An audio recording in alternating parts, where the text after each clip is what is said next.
UAE updates.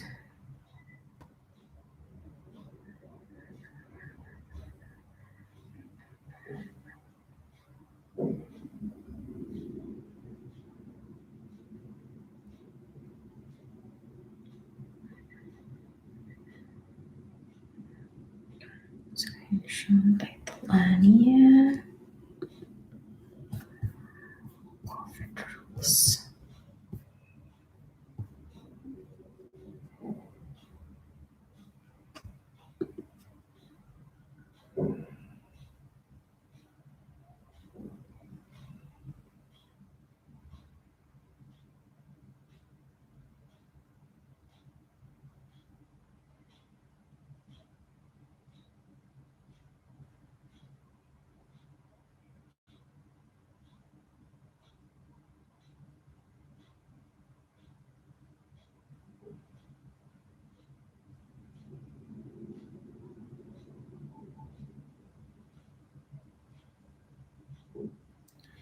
Wait lang guys.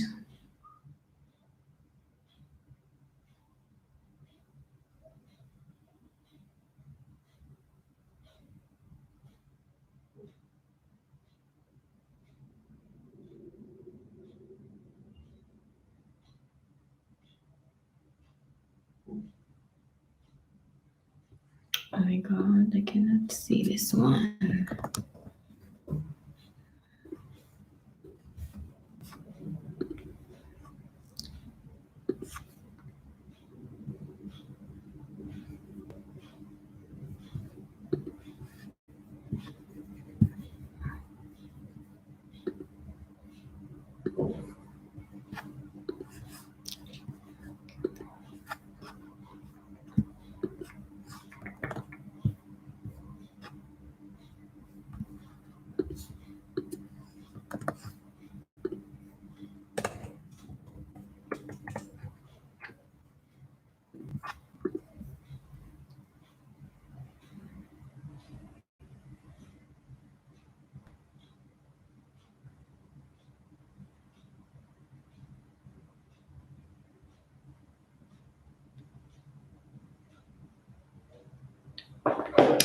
Hello mga kabayan! Welcome back to my channel, the Pinay Abroad Vlog, the Kabayan Vlog version 2.0.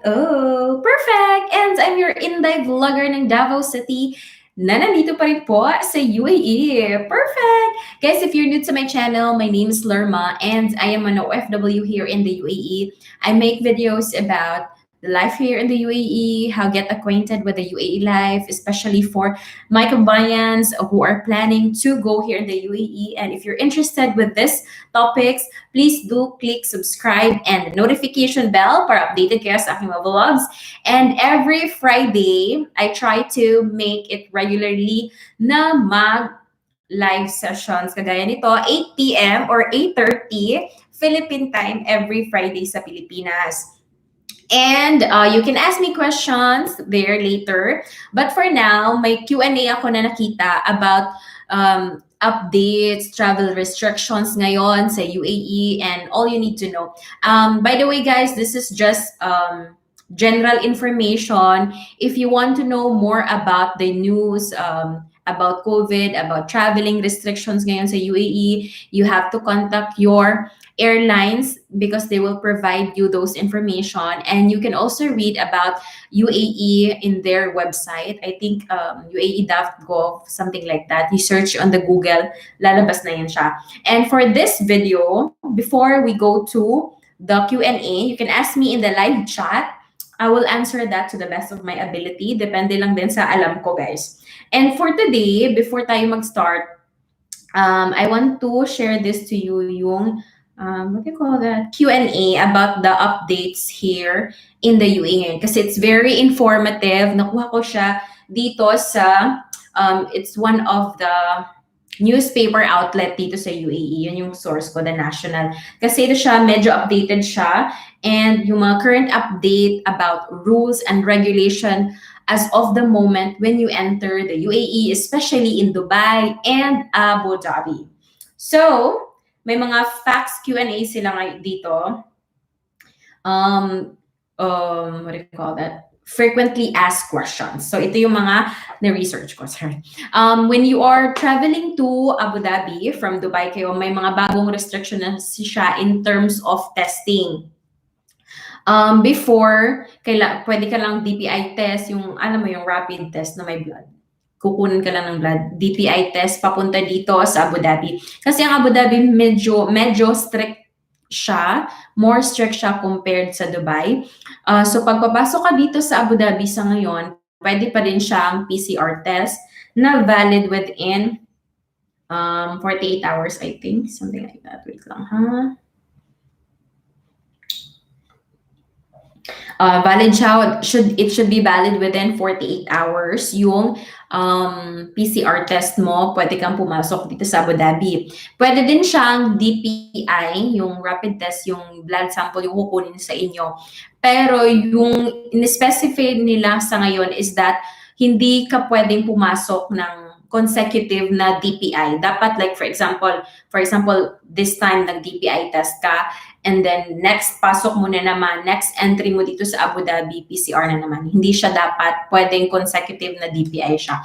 Kasi guys, as I have read yung DPI compared to DPI, yung PCR talaga ang mas accurate, mas ano din siya kasi alam mo, kaya nga ano din siya, mas matagal din yung result, like few hours din compared to DPI na few minutes lang makukuha mo na siya. Kaya nga yung restriction ngayon sa Abu Dhabi is that hindi pwede na DPI ka lang ng DPI, yung rapid test lang pag papasok ka or pabalik-balik ka dito sa Abu Dhabi from Dubai. And if pag PCR test yung ginamit mo papunta dito, you have to test again 4th and 8th day kapag maglalas ka or mananatili ka dito sa Abu Dhabi ng ganong more than 4 days. So 4th and 8th day, kinakailangan mo na namang magkaroon ng PCR test, mag-test para makapag-stay ka dito sa Abu Dhabi. And you have to follow, guys, kasi very strict sila when it comes to these restrictions.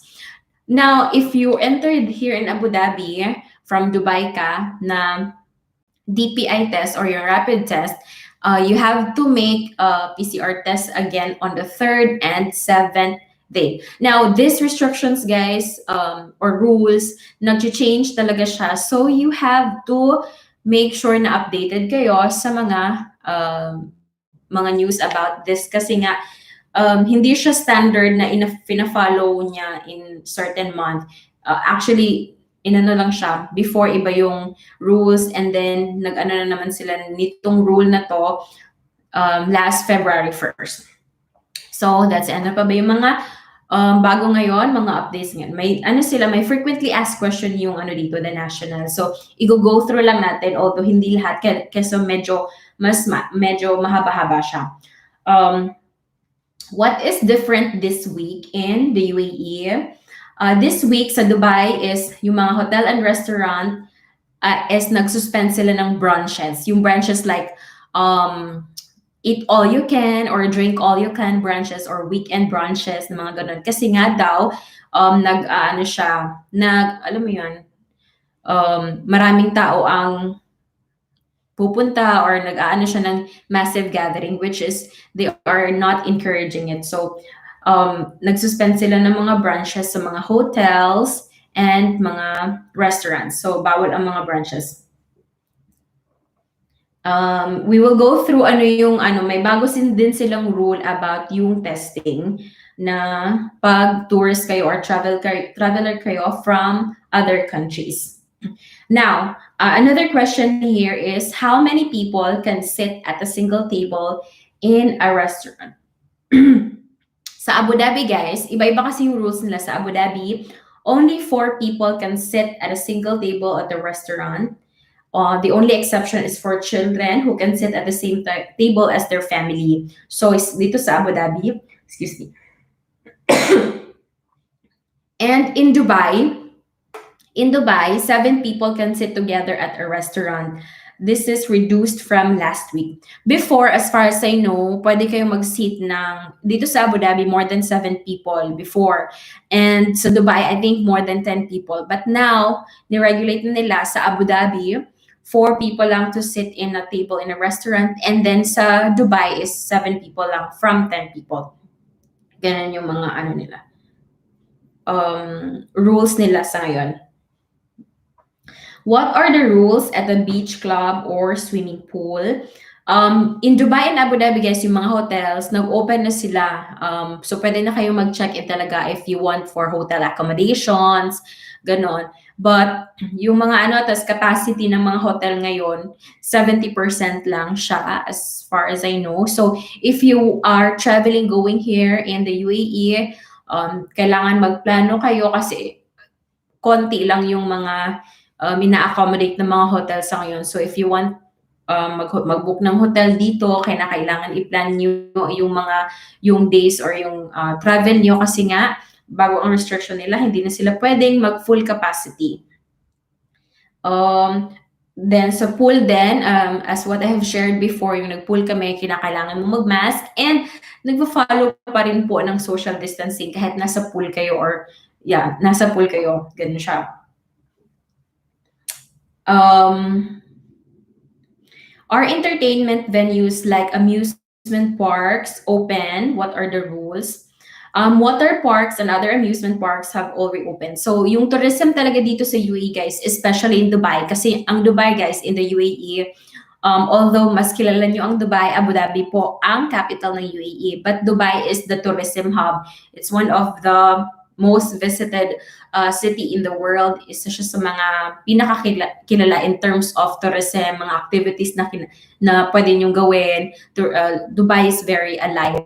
And yung Dubai talaga is nag-open na siya few months ago pa. Pero sa ngayon kasi, nagtataas yung mga kaso ng COVID dito. So, nagre-restrict ulit sila, nag-aano sila ng from 100% to 70%. I've read also na sa Global Village, yung Global Village is that nag-cancel sila ng yung mga entertainment live shows, yung fireworks shows. Kasi yung mga ganitong activities, guys, alam mo yun, nag-command siya or nag-i-encourage siya for yung alam mo yun, nagma-massive gathering siya, ganun siya. So yun yung mga activities na pinagbabawal ngayon sa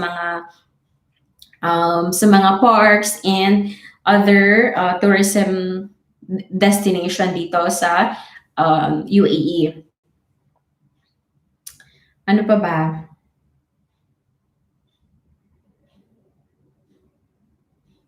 Okay, so ito na. What are the rules at hotels ngayon sa UAE? Some hotels were briefly closed last year amid the global health of international. Okay, restaurants receive reservation. Okay, so in Dubai sa ngayon, the minimum distance between tables at the restaurants or sa mga kainan sa mga hotel is from 2 meters, 3 meters na siya. Kaya nga, napansin din namin dito sa mga kainan dito sa UAE, medyo compared talaga ng mga last few months na balik to tourism na sila, back to business na sila, medyo kukonti na lang yung mga tables, alam mo yun, nag-lessen din talaga sila ng mga tables. Kasi nga, yung restriction nga is from 2 meters into 3 meters na, kaya na medyo na konti na yung mga spaces ng mga tables ng mga restaurants dito or mga kainan. Okay, what else? So yung occupancy at hotels in Dubai cannot exceed 70% of their total capacity. Kaya nga yung mga yung UAE government nag-encourage sila na mag-book kayo ahead of time and you really have to plan your travel. Is live entertainment allowed in Dubai? Last week, guys, yung live entertainment sa Dubai and other entertainment shows nga, like pag-aaral ng DJ, yung mga ganon, mga disco, something like that is hindi na siya allowed for the meantime sa Dubai. Dito naman sa Abu Dhabi, I don't think merong ganon. Sa Abu Dhabi kasi walang masyadong mga ganon or hindi na talaga ako napupunta sa mga ganong lugar. But here in Abu Dhabi, it's more of a province type. Kung gusto nyo malaman ang life in Abu Dhabi. Ang Abu Dhabi, guys, is more of a province type siya. So kung taga-probinsya kayo, medyo magugustuhan nyo dito sa Abu Dhabi kasi nga ano lang siya, it's very small. Pwede mo siyang malibot in a day and pwede mo siyang makabisa in a few days lang. In Abu Dhabi, medyo crowded siya, medyo maraming pasikot-sikot, maraming yung mga tall buildings, nandun ang Burj Khalifa nga, yung pinakamataas na building in the whole wide world. Nandun ang Burj Khalifa at maraming tao, medyo crowded yung Dubai. So if you're like, Makati girl or parang sa Manila kayo lumaki na medyo ganun yung sa Manila kasi medyo crowded, di ba? And I'm from Davao. So nagustuhan ko talaga dito sa Abu Dhabi. But if you're more of a outgoing party girl, so medyo magugustuhan niyo po doon sa Dubai. Okay. When can someone remove their face mask? So pag face mask, guys, it's mandatory here in Abu Dhabi and I'm not sure in Dubai. But here in Abu Dhabi, it's mandatory. You can only remove your face mask when you're eating in a restaurant. Kapag ka nahuli ka po na nag-remove ng mask without, na hindi ka naman kumakain, makaka-fine ka ng 3,000 dirhams lang naman. 3,000 dirhams lang naman po. That's around siguro, magkano ba yan? 13. Let's multiply. So that's first offense, guys, if you will be caught na hindi kayo naka-face mask. So 13. That's around 40,000 pesos. So you have to make sure that when you go here in Abu Dhabi, pwede ka po, kinakailangan mo mag-follow sa rules. Kasi even you are tourist, guys, or residente ka man, walang sinisinta dito sa UAE, you have to follow the rules kung sino ka pa man. By the way, guys, later, I will entertain your questions. I just want to go through all these bagong rules, general rules lang na medyo bago. So, what else? Okay. How many people are allowed to gather in a house? So, yung massive gathering, guys, hindi talaga siya pwede dito sa UAE. Kapag ka nahuli kayo, may fine din kayo. Medyo malaki-laki din siya. A fine of 10,000 dirhams kapag nahuli kayong nag-social gathering. So, that's how much? 10,000 dirhams. So, 130,000 ang babayaran nyo. Mas mahal pa po siya ang fine kaysa sa pag nyo dito, yung mga travel expenses nyo dito sa UAE.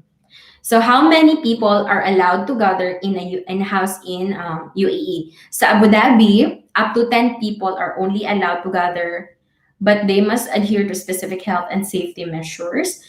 This include wearing face masks and remaining at least 2 meters apart.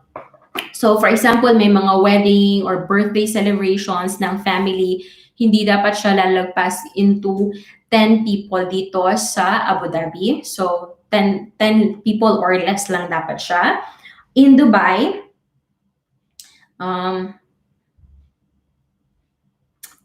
attendance at social events, including weddings and private parties, is limited to first-degree relatives. So, yung kapatid mo, mama mo, in-laws mo, yun lang yung allowed for parties like weddings.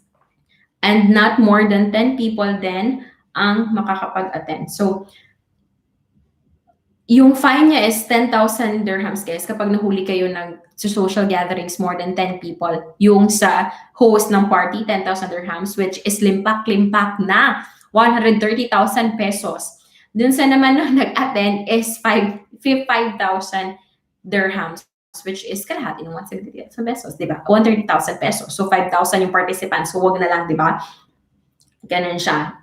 How many people are allowed in a car? Kapag nag-taxi kayo dito sa Abu Dhabi, guys, 3 people lang siya, including yung driver. Hindi pwedeng more than 3 people. Kapag pag-taxi kapag naman, yung family taxi, pwede ata 4. So, including na yung driver, 4 or 5, including na yung driver. Kapag daw siya, family car, more than 3 people can be allowed in a car in a car as long as nagmamask pa rin kayo. Ang mask guys, kahit na dalawa lang kayo, basta more than one yung tao sa isang place, you have to wear your mask, especially in public areas. Ito na. Are needed if I travel between Abu Dhabi and what tests are needed if traveling between Abu Dhabi and another emirate? So people are required to have either a negative PCR test of or DPI to enter or DPI to enter the capital. So yun na nga, if PCR test result, it should be valid. You should have it within 48 hours for you to enter Abu Dhabi. So kapag nagstay ka dito sa Abu Dhabi for more than 4 days, on the 4th day, you have to take another PCR test. And on the 8th day, you have to take another PCR test. This is when you have the PCR test, guys, kapag nakapasok kayo dito sa UAE, sa Abu Dhabi, with the PCR test. And then, entry is allowed into the Emirates within 24 hours of receiving a negative DPI test result. So, kapag pumasok kayo dito sa Abu Dhabi using the DPI test result, you have to take a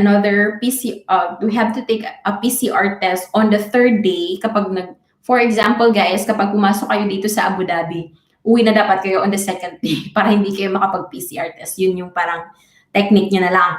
Pero kapag kinakailangan yung pumasok or magstay dito for more than 3 days, on the 3rd day, kinakailangan nyo mag-test. And then on the 7th day, kinakailangan nyo naman mag-test. That should be a PCR test. They have this update if you are traveling from another country, like in the Philippines, in the UAE, to the UAE. So now, are tourists allowed in the UAE? Actually, UAE, especially Dubai, guys, nag-open na sila. Isa ang UAE and Dubai sa mga first nag-open compared to other countries. So sa tourism kasi umaasa talaga sila or malaki talagang bahagi ng ekonomiya nila ang turismo, especially sa Dubai. Doon sila parang bumabawi kasi Dubai is a very city talaga siya, tourist hub talaga siya, doon sila bumabawi, humahatak ng pera sa ekonomiya nila. Ganon. Wait lang guys, I will entertain your questions in a minute. So, starting Sunday, kapag nag-travel kayo from another country to the UAE, a negative PCR test result received within 72 hours from the scheduled flight departure time is required to enter Dubai for tourism from all countries. So, yung before guys, 96 hours yung validity niya for dapat nag-PCR test kayo. So, ngayon, dapat na siya, 72 hours. So, I would suggest kung galing po kayo sa Pilipinas, magpa-PCR test kayo after maybe a day or two, magkano 48 hours, o a day or two, kasi 3 days lang dapat siya. Within 3 days mo dapat siya nakuha yung test or nagkontak ka ng PCR na negative. So, again, starting Sunday, a negative PCR test result received within 72 hours from the scheduled flight departure time is required to enter Dubai for tourists of all countries. So, regardless kung saan ka man galing, kinakailangan po na 72 hours valid yung negative PCR test mo para maka-travel ka going here in the UAE.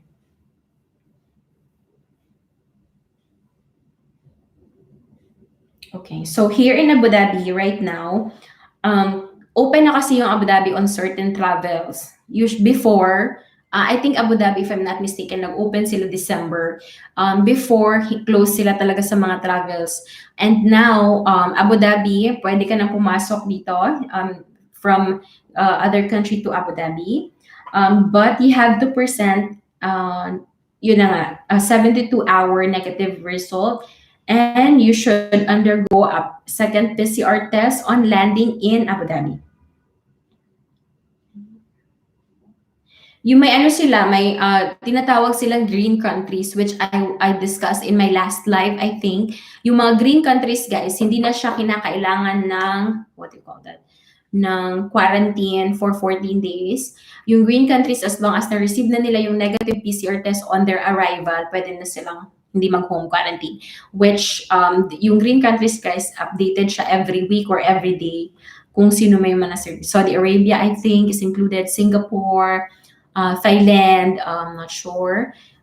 Basta yung mga, may mga list ng green countries, ito yung mga hindi na kinakailangan mag-home, mag-quarantine, as long as na-receive na nila yung negative test result. So again, dapat guys, kapag travel kayo going here in the UAE, from Philippines man kayo or kahit saang country, it should be valid within 72 hours upon departure. Wait lang. Okay. So, here are your questions na po sa, pwede po kayo magtanong ng mga katanungan. Hi, Grace. Hello po, Miss Grace. May biyahe ngayon tourist sa Dubai. Yes po, open ang tourist ngayon sa Dubai. Open na po sila for tourists actually. Open na yung mga tourism hub nila although may mga restrictions pa rin. Especially or like yung mga live shows, entertainment shows, yung mga fireworks shows, hindi siya, parang in-stop siya ngayon. But tourism generally is open na po sa Abu Dhabi, sa Dubai. For Pawi and DMTB, strict daw po sa border. Dapat daw po first degree relative lang and may tenancy contract ang relative. Hindi po pwede hotel booking lang. Sa border ba siya or doon sa immigration? Kasi recently may nag-message sa akin na nakapasok naman siya using tourist visa as long as may PCR test and DPI test. Kapag ka-tourist kasi, I think po, Miss Pawi and Liam, yung first degree relative na sinasabi nyo, hindi ko pa siya talaga whole na nabasa, but may nabasa po ako na yung strict lang daw po is hindi sa border, I think sa Philippine immigration. Nandito na po ba kayo sa UAE? Kasi as far as I know, may nakapasok naman, may nag-chat sa akin kasi nagtanong din siya sa akin before and in-update niya ako sa status niya and then nakapasok siya sa Abu Dhabi. Yung mga yung PCR test lang yung provide niya. I think po yung strict ngayon lang na first degree relative lang ang makakapasok is that yung sa Philippine immigration. Pero kung sa Miss Pawi and Liam, pero kapag nasa UAE ka na po, I will check that. Kasi ang nalaman ko lang po is that medyo strict ngayon sa Philippine immigration. Although may mga visit visa ka dito at may mga iba't ibang yung hotel accommodations, mga ganun ka. Kapag ka daw wala kang malapit talaga na kamag-anak dito or kapamilya talaga dito, medyo strict daw yung Philippine immigration. May ilan-ilan ang nag-chat sa akin na kompleto naman daw po yung documents nila, pero nung tinanong po sila na may kamag-anak ba sila dito, nung sinabi nilang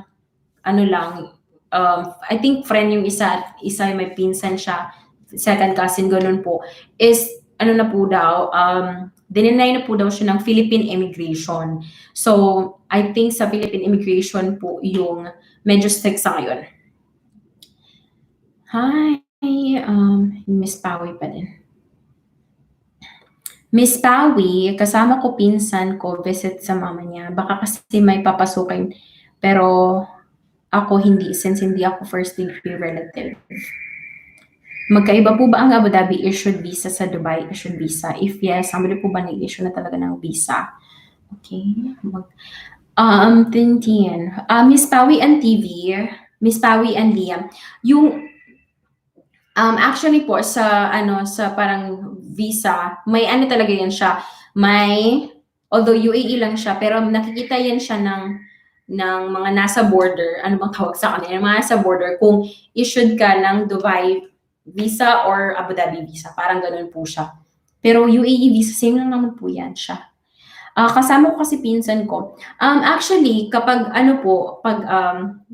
yung ano, group na ano, kasi tatawag naman kayo group, kay more than one kayo, dalawa kayo, 'di ba? Pag mag-group travel po, medyo mas okay yun siya. Kasi parang pag group travel kasi, iisipin ng immigration na pero for tourism talaga kayo or parang alam mo yun, for travel talaga, for leisure talaga yung purpose nyo. So I would suggest kung pwede kayong magsabay na lang po kayo ng travel going here in the UAE. Provide nyo lang talaga yung ano nyo, proof of relationship nyo na kayong dalawa yung magta-travel at saka yung proof of relationship nyo sa um, um, pupuntahan nyo po dito, sa kapamilya nyo po dito. From Tintin Milizo. Magkano po ang rent ng flat at same ho ba dito may 1 month deposit and advance? Ang flat, medyo mahal. Ang inire-rent ko po dito, Miss Tintin, is partition. Usually, yung mga Pinoy dito na tumitira sa partition or bed space. Partition usually is 800 dirhams to 1,000 dirhams. So, medyo. So, for example, 1,000 dirhams times 13. So, that's 13,000 pesos. Parang mga ganun. Pero dito sa Abu Dhabi po, Miss Tintin, is that kasama na yun siya yung electricity, gas, internet, water, kasama na po dyan sa rent. Ang sa Dubai, separate po yung utility bills. Separate po yung bayad nila. So, another 200 or 300 dirhams yung additional ng babayaran mo kapag nasa Abu Dhabi, pag nasa Dubai po kayo. Pwede din ba 3 tao sa isang loft type partition? Loft type partition. I think so. Depende po yun siya sa ano mo, Miss Tintin. Depende po siya sa landlady or landlord nyo, sa nirerentahan nyo. Pero dito po sa Abu Dhabi, may mga partition naman or mga rooms na marami kayo. Depende kasi yun sa gusto ng ano nyo, ng inuupahan, ng tinitirahan nyo, na nirerentahan nyo, kung marami ba sa isang kwarto. In our case po, hindi po masyadong marami yung kwarto namin. Pwede kayo mag-rent dito. Sa Abu Dhabi po kami.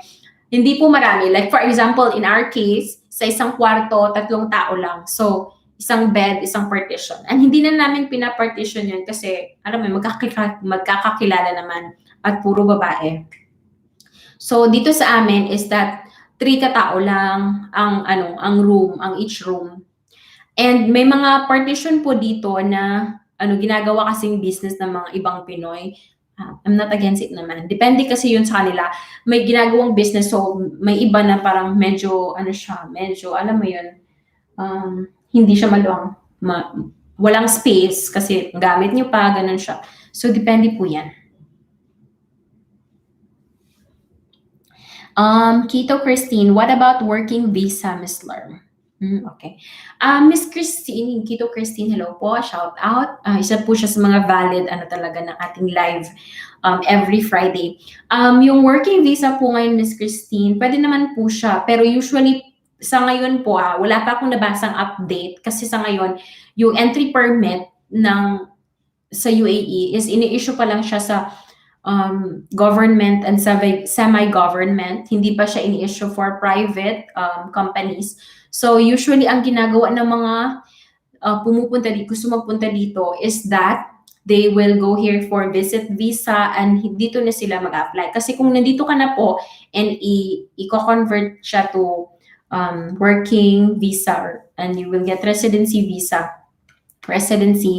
pwede naman po siya i-convert kapag nandito ka na sa UAE. But as of the moment, hindi i-issue ng entry permit for private companies. So, yung ginagawa ng mga companies, in-sponsor nila yung mga workers nila for tourist or visit visa here in the UAE po. Miss, ma'am, yun pong tourist binigay pero may offer letter naman po.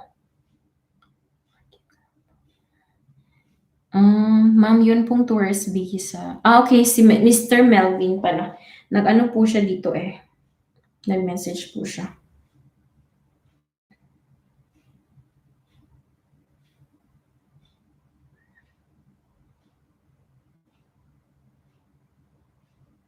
Okay. So, Yung case ni Mr. Melvin is pwede po ba sabihin na directly na mag-work ako tapos ipakita ko ang offer letter? I think you should share the offer letter of visit visa. Okay.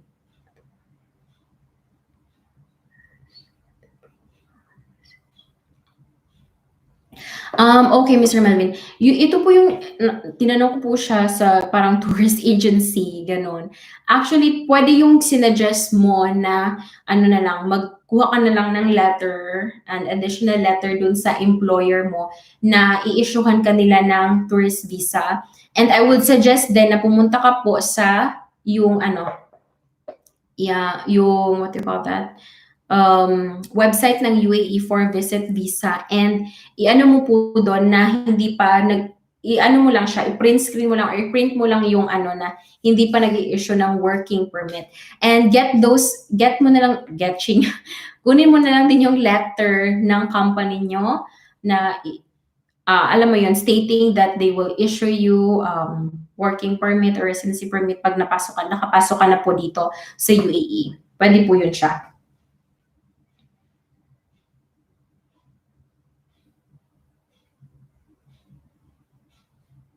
So ipakita mo na lang yung letter mo po na yung ibibigay ng ano, ng company nyo at saka yung emails. And what else? So ito po yung kay Ange de la Cruz, parang ito po ata si Miss Pawi and Liam. So Miss Pawi, yung I would suggest yung gawin nyo is 'di ba magta-travel kayo, sabay kayo magta-travel. Mag-provide ka na lang ng mga details nung, sino ba yung kasama mo? Auntie mo ba? Details ng auntie mo like visa, passport copy niya, yun, Emirates ID copy niya, and mag-provide ka na lang ng proof of relationship niyo. Like for example, magkapatid ba yung mama at papa niyo, so birth certificate, ganun siya. And since sabay naman kayo, I think it would be fine kung sabay kayo ng pinsan mo ba kasama mo? I think it would be fine kung sabay kayo ng pinsan niyo. And suggest ko na lang din mag-ano ka na lang kayo, mag-print na lang kayo ng itinerary kasi nga ipapalabas niyo 'di ba na papasok kayo dito for tourism, para for leisure. So mag-print na lang kayo ng itinerary, yung hotel bookings niyo, lahat po ng mga ano niyo, ng mga documents niyo, I would suggest printed kasi medyo hassle ngayon ang ang what do you call that?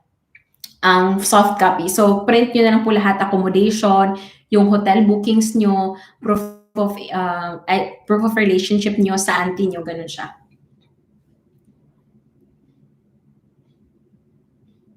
Mr. Melvin Dalangin, anong site ma'am yung papasukin para malaman na hindi pa sila nagre-release ng work permit? I-message ko po sa inyo via Instagram mamaya po. I-message ko po sa inyo. Miss May Joy Jurilla, hello po. Balak ko po magpunta ng Dubai, in July. Better po ba na sabihin ko na may sister ako sa Dubai even though hindi niya ako mapapasponsoran dahilan below 3K. 10K ang sahod and salary niya. Okay, so Miss May Joy, pwede naman po yun, mag-visit visa lang kayo dito, tourist visa lang kayo dito sa UAE. Actually, sa ngayon, ang immigration, kahit na may mga pag leisure yung ano nyo, pero kahit na, I mean, kapag ka leisure yung purpose nyo dito sa UAE, kapag travel lang talaga, pero wala kayong kamag-anak, hindi sila nagre-release ng mga Pinoy. Sa ngayon po, mas better yung okay lang naman yung case mo na may sister ka dito. So sabihin mo lang na may sister ka dito, magvi-visit ka sa kanya. Kapag may kamag-anak kayo dito, guys, not necessary naman na pasok siya sa yung 10K na minimum salary. Kasi yun siya, yung 10K is like, susponsoran ka niya, magkukuha kayo ng affidavit to support na may siya, na siya yung shoulder ng mga expenses nyo. Not necessary naman na ganun kung may kamag-anak kayo dito. Pwede naman na may kamag-anak kayo dito pero hindi na kinakailangan ng affidavit of support. Magtuturist na lang kayo dito. So, alam mo yun, for leisure, for travel purpose lang talaga. Pwede naman din ngayon, yun. Not necessary na 10K po yung salary ng papamilya nyo dito kapag mag-tourist visa kayo. Kasi for leisure yung purpose nyo. For as long as mapuprove nyo naman doon sa immigration officer na alam mo yon, capable for work kayo, capable to travel kayo. So, dapat may work talaga kayo sa Pilipinas. Kapag ka po wala kayong work sa Pilipinas or wala kayong source of income, wala po kayong business, medyo mas okay po yung, yung susponsor ka ng kapamilya mo dito nung kukuha kayo ng affidavit of support and guarantee. Kasi yung affidavit of support, yun yung proof na wala kayong gagastusin, yung kapamilya nyo po ang gagastos dito sa UAE. Ganun po siya. You're welcome. Sino pa po ba? Miss Angeline Joy de la Cruz. Wala pa po ako sa UAE, bali pupunta pa lang po kami next month. Sino ba si Madam? Si Ma'am Angeline Joy. Actually, Miss Angeline, yung sinabi niyong strict ang border, I think yung kinakailangan niyo lang po nila is may accommodation kayo, yung hotel accommodations kayo, and yung mga documents nga nung kapamilya niyo dito. Hindi naman po hindi naman po strict sa border na ganun. Yung mga PCR test lang ganun siya. I-follow niyo lang yon. I think yung sinasabi niyo pong strict is that sa immigration. Pero in your case po, bali dahil dalawa naman po kayo, mas okay po yung case nyo. Ang problema po niyan kapag kayo lang po magta-travel kasi hindi nyo naman yung parang alam mo yon, first degree relative. Ganun siya. Pero pag yung case nyo po, Miss Angeline, na dalawa kayo ng pinsan nyo at may auntie kayo dito, okay po yun siya. And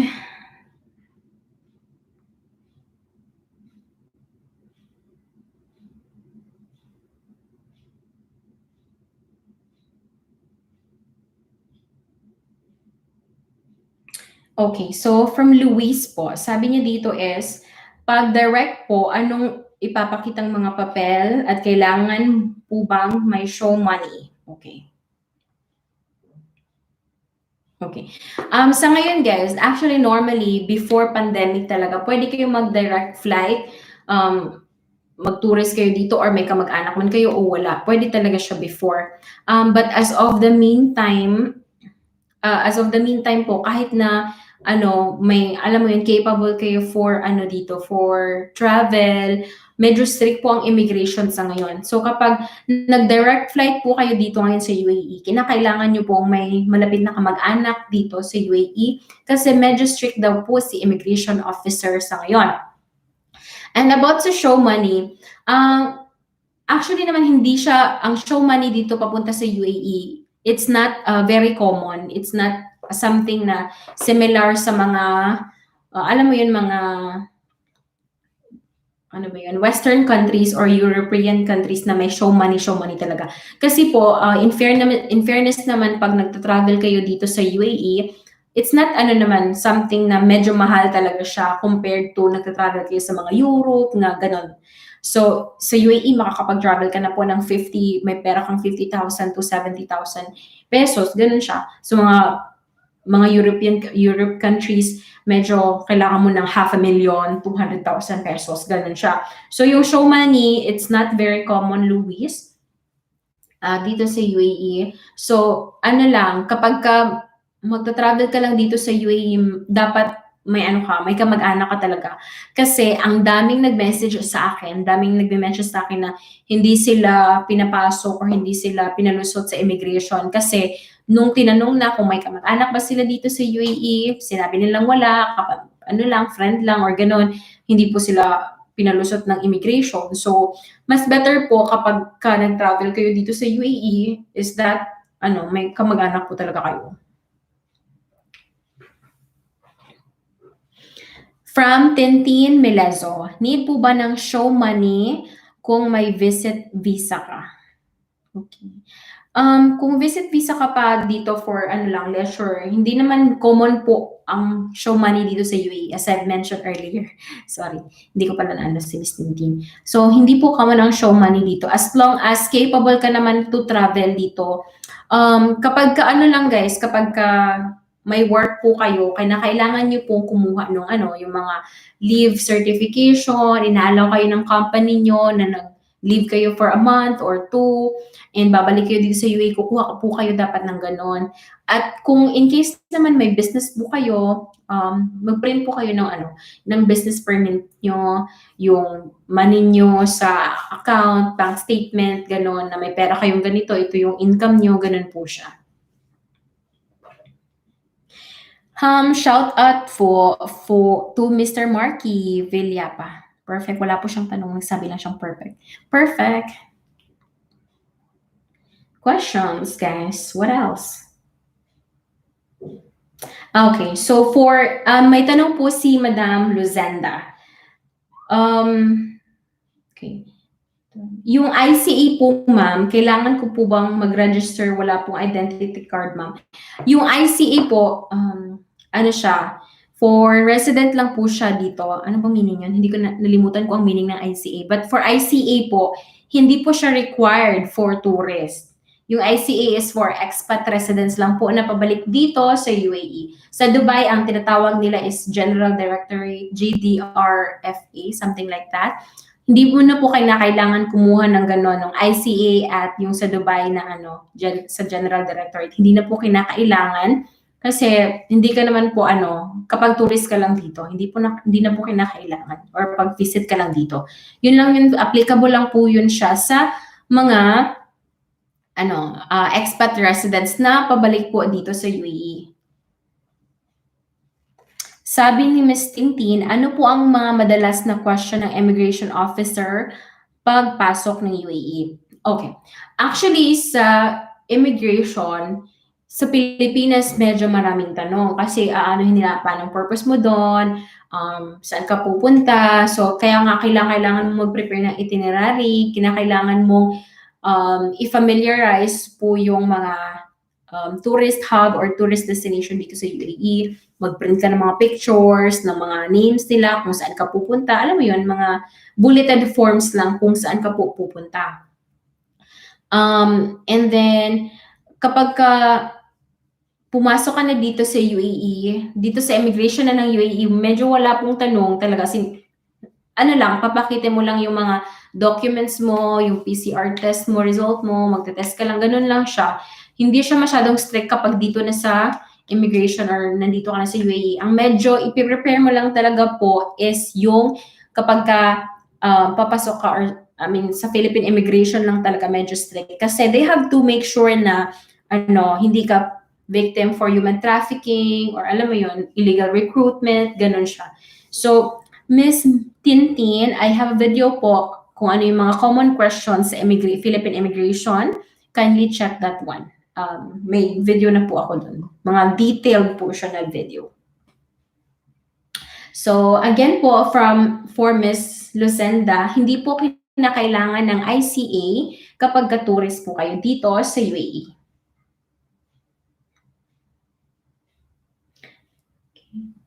Miss Rachel, nag-ask na ba po si Miss Rachel?